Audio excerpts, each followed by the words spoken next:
Welcome to Hustle and Flow with Heather Hubbard, episode number 32.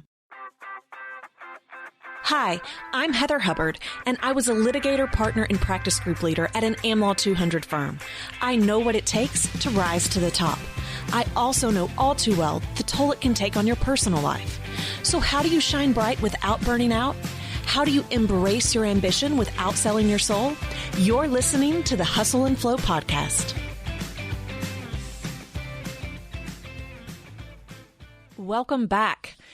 I am your host, Heather Hubbard, and today I am talking about firms and companies and the concept that they are not all created equal.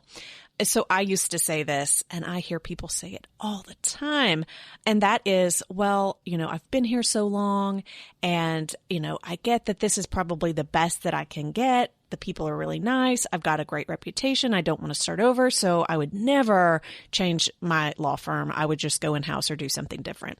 Or I would never leave my company. I would just go do something different. And I'm here to challenge you on that today. Again, I used to say it too, but I now know that that is 100% false, that all firms and companies are not created equal, and some are a better fit for you than others. And I want to break that down today. Before I jump into that topic, though, I did want to briefly mention that the Career Clarity Beta course is open for registration for one more week. We are going to close down registrations on September 19th because we are getting started on the 21st. So if you are wanting to explore your options to consider whether or not you should make a leap to change jobs, and if not, what you should be doing to try to make it even better at the firm or the company that you're with now, I welcome you to join us. You have a week left to sign up. Again, you can go to legalcareerclarity.com to get all of the details and sign up. Okay, so let's get back to the episode. Not all firms and companies are created equal. So if you caught last week's episode, I shared a little bit about my journey and my path and how I started looking at different options. And one of the things when I knew that it was time to change jobs, but I didn't know what that was, I would say to people, oh, I would never go to another law firm. And I even had some colleagues that I worked closely with go to another law firm, and they had asked me to go with them. And I said, oh no, I would never do that because I have such a good reputation here, and it's as good as it could be. I mean, people are great. I'm making great money.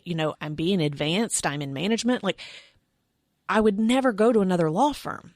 And I genuinely believe that was true. My thought was, every firm has its own issues. And I really could not get any better than what I already had. And again, I hear people say that all the time too. I have so many clients say that, and I heard it come up a lot in the first round of the Career Clarity course this summer in July. So I thought, I should probably address this issue in a podcast, because here's the thing. Yes, every firm and every company has its issues. There is not a single firm or company out there that is perfect and, is just going to be everything you wanted and more. Not possible. But the question is really not whether or not the firm or company is perfect. The question is whether or not it's perfect for you. Because just like firms and companies have issues, so do we. What? It's true. We all have our brand of crazy, and we all have our own values. We all have what's really important to us, even if we don't always know what that is. And we just assume that because we are doing well at one firm or company, that it couldn't be better anywhere else, when in actuality, the fit might be a whole lot better. So I thought it might be worth breaking this down and talking about what's really going on behind that statement or that thought. So I have 3 main points. And the first one is that at the core of that thought, that, there's no better firm or company for you, is really just fear and self-esteem. Or I guess the better way to say that is lack of self-esteem. And maybe this doesn't resonate with you. It certainly is true for me. My guess is it might resonate with you too. It's as if we believe that we pulled a fast one. As if we don't really deserve to be where we are. So you get in a firm and, maybe you become partner. Maybe you get in management, or maybe it's another role. It doesn't matter. To the extent that you think, I don't really know that I could have done that anywhere else, or it was so hard and I would have to do it all over again, right? Like there's no possible way I could duplicate that without so much time and energy and effort. Well, at the core of that is really just this message that you're not really that good, that maybe you're a fraud. And that somehow you were able to make it happen here and it would never happen again. And if it did, it would just require so much effort on your part to have to convince others that you're good enough. And I shared with you last week that I'm a very confident person.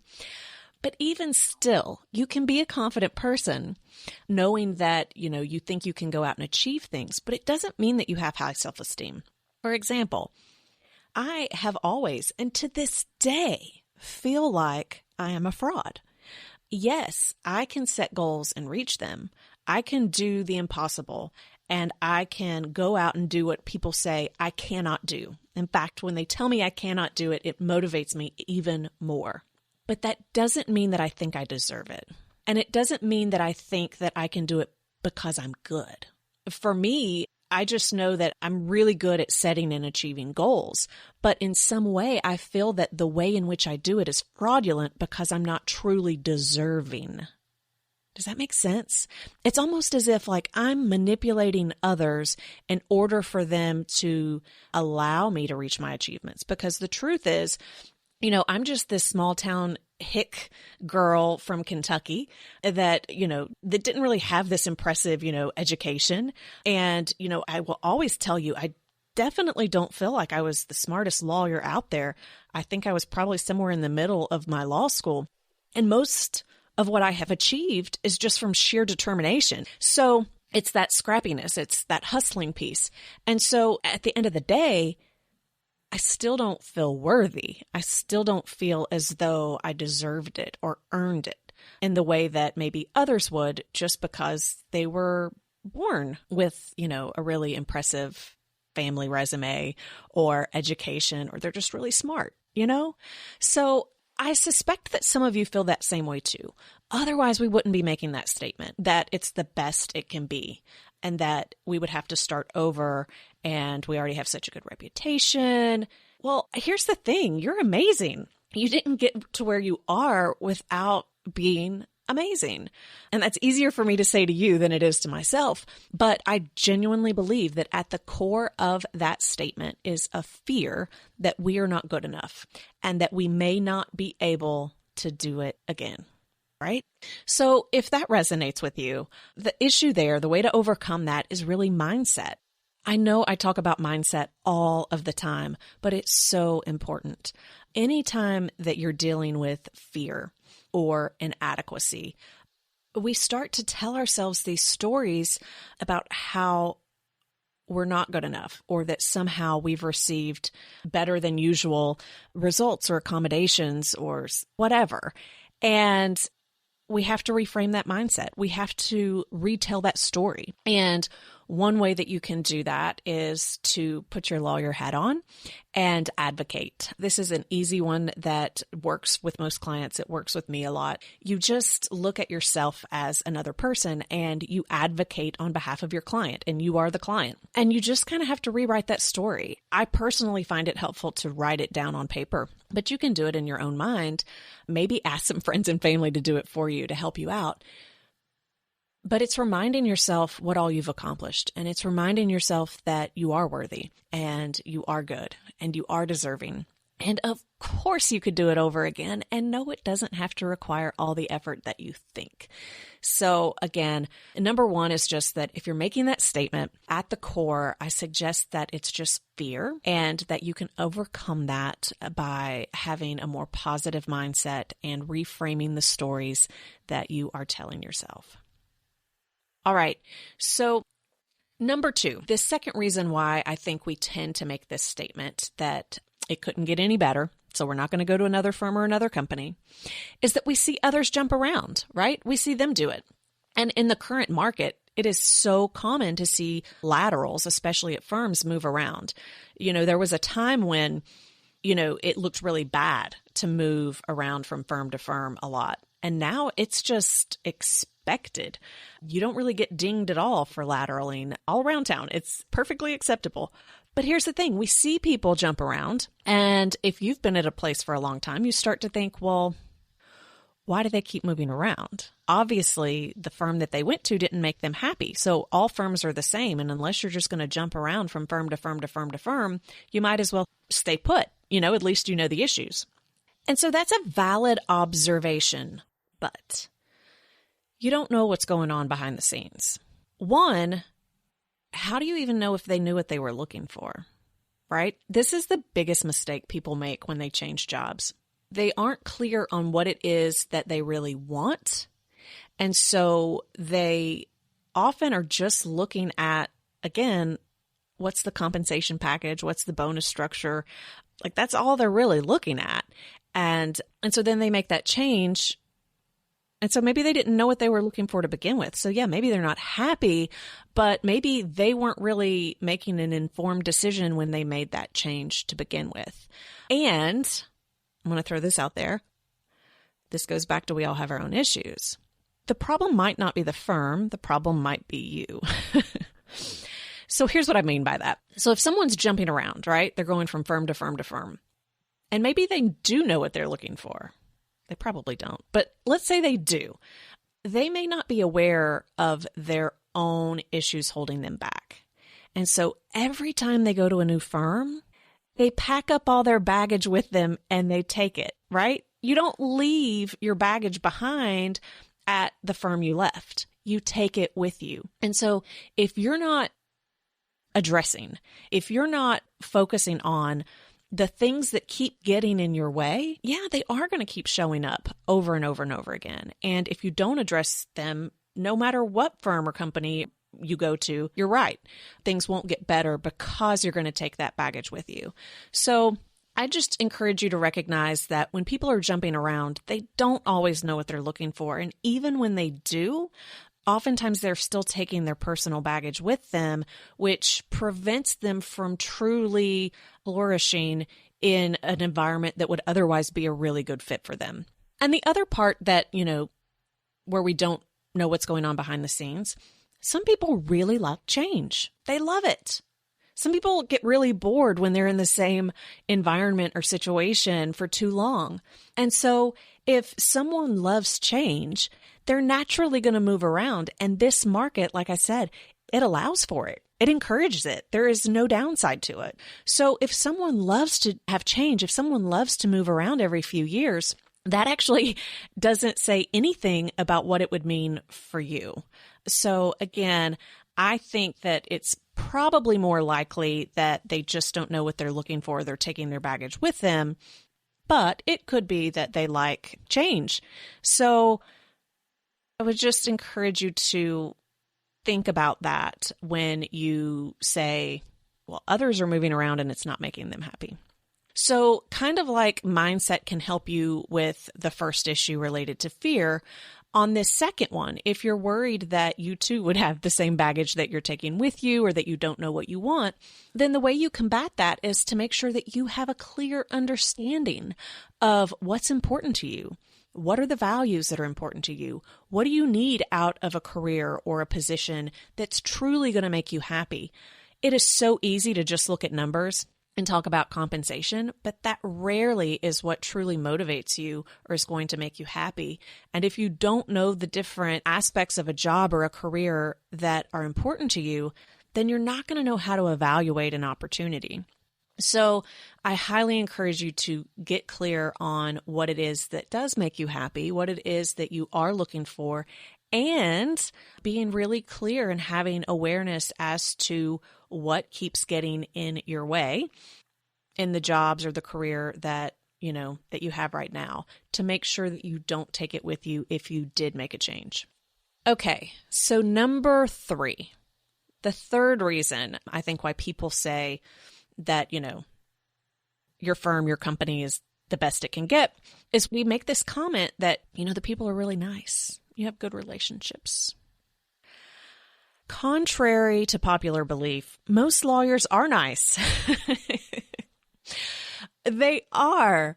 Most lawyers are nice. There are always some lawyers that are terrible, right? But you're going to find that anywhere. I promise you. You can go to any business. Anytime you've got a group of people, there will always be one person that is going to rub you the wrong way. That is just life. It's human nature. But for the most part, you're going to be able to get along with any firm, right? I get that the people that you work with right now are nice. So are the people that you would be working with if you went to another firm. So again, when you say, well, the people are really nice here, so I don't know that I could get it any better. That's not a really good argument, because the people rarely make or break a job. I know we say that it does. We say that culture is so important. And it's part of why when you're in an interview, you ask questions about, do people get along? What's the culture like? And of course, I don't know why people ask that, because you're always going to be told that it's fabulous. I don't know too many people that would tell you in an interview that it's terrible and everybody's stabbing each other in the back. But even in the interview, these lawyers may have come from an office where they're all complaining about how, some office politics or how someone took their business or got promoted over them, right?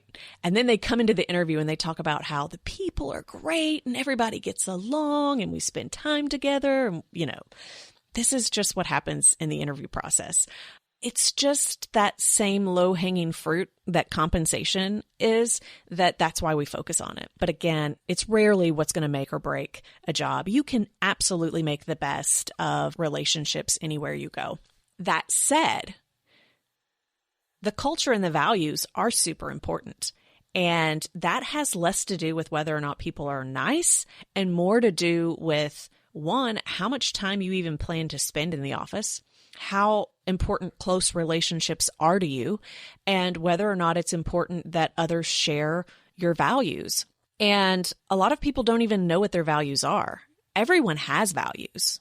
You're walking around with your values all the time. You have judgments. You have preconceived notions as to what should and shouldn't be done, but you don't always know how to articulate them. And so finding a place that is aligned with what's important to you and your values, that's going to give you a much clearer indication of whether or not you're going to be happy than if the people are just nice. So again, just to wrap that one up to the extent I wasn't clear on this one, if that's one of the comments that you make, again, just think about that and ask yourself, do I get along with most people? In almost any situation, can I find people that I actually like and get along with? Do I think most people are nice? Yeah, probably. If I was working there, they may not be if it's opposing counsel, but if I was working there, yeah, probably. So again, I just think that when we make that statement that it's the best that it can be, it's not necessarily true. And here's the thing. Now that I have been on the outside and I've been coaching and consulting, and I work with a lot of law firms, and even more lawyers that work at a lot of law firms and companies, right? In-house. I did not realize until I started doing this work just how different firms and companies, in-house legal departments can be. Even within governmental agencies can be drastically different. Even if it's just, the same state government, the agencies themselves can operate so differently. And so I'm just telling you, I had this one wrong. I was wrong. My husband would love to hear me admit that. My parents would too. Write this down. I admitted I was wrong. I had no idea what I was talking about. I was 100% motivated by fear, and it was just unfounded. I now know that, yes, every firm and every company, they have their own issues. They have their own brand of crazy.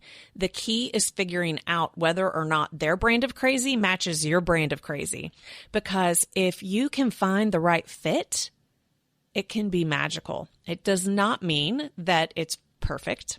It doesn't mean that you're always going to love your job and always love your firm and always love your company, but it can make a huge difference. And you might be surprised at just how much you do love it. And it really does sadden me to know that so many people exit out of law firms or exit out of law in general simply because they assume that there are no better options out there. And look, we're gripers and complainers. We are. And so we hear others that kind of hate their jobs too. And so we just assume there's nothing better out there. And I just encourage you that if you are not happy where you are, not all firms are created equal. Not all companies are created equal. And it doesn't mean that some are good and some are bad. It just means that some may be a better fit for you. And so I highly encourage you to at least consider what it might look like to go to a different firm or go to a different company before you exit out of law completely or exit out from a law firm to go in-house completely. There may be a great fit out there for you. So to summarize, to wrap up, have a little self-confidence. Know that you are worthy. You are good enough. You can absolutely excel at any firm or company. Know that with a little work about getting clear on your issues, your baggage, so that you don't take it with you as you go, knowing that if you get really clear on what's important to you and what's going to make you happy, then you can truly evaluate whether or not another company or firm is a good fit for you. And knowing that most lawyers are nice, knowing that you are going to have friends wherever you go, then it just gives you, I think, a little bit of courage and maybe a little bit of excitement to start exploring what a better fit might look like for you. And here's the thing. If you love your firm or you love your company, please share that with others. Don't hold it back. I know that we work in an industry where we tend to gripe and complain, and people don't always like to even hear positive things, but let others know. If there are things about your firm that are amazing, tell other people. And if others are wanting to come to your firm or company and there are things that are not so great, tell them that too, because you don't want someone to come if it's not a good fit. And just because it's a good fit for you doesn't mean it's a good fit for someone else. So just be as honest as possible and talk to other people about their companies and firms, because again, I want to see happy lawyers out there. I think it's 100% possible, and nothing makes me happier than to see people loving their careers. So that's why I wanted to record this episode today. And again, I'll just wrap up by saying that we do have registration open for one more week for Career Clarity. So if you are interested in taking that course and doing a much deeper dive, I would love to have you in the group. Thank you so much for joining me this week. I will be back with you next week with a guest interviewee. I've mentioned her a few times on the podcast before, so I'm super excited to be bringing you Cindy Sullivan. She is a time management guru, so I will talk to you soon. Bye. For show notes, downloads, and other free resources, and to keep the conversation going, head on over to hustleandflowpodcast.com. See you there.